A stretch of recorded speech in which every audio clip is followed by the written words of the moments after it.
પૈસા ન હોય ત્યારે માણસ બરાબરના શાકભાજી વઘારીને ખાય.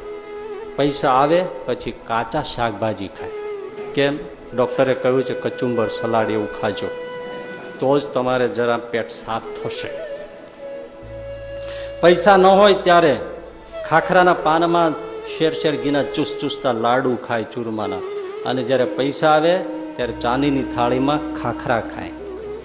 પૈસા ન હોય ત્યારે સાયકલ ઉપર નોકરીએ જાય, કમાવા જાય. પૈસા આવે ત્યારે કસરત માટે સાયકલ ચલાવે, ટ્રેડમિલ ચલાવે, ઘરે ઘરે ગુફળિયા મારે. પૈસા ન હોય ત્યારે ભોજન મેળવવા માટે માઇલો સુધી ચાલે, અને પૈસા આવે પછી ભોજન પચાવવા માટે માઇલો સુધી ચાલે. પૈસા ન હોય ત્યારે કેવું પડે હવે ઉઠો, હવે ઉઠો, હવે ઉઠો, અને પૈસા આવે પછી કેવું પડે હવે તો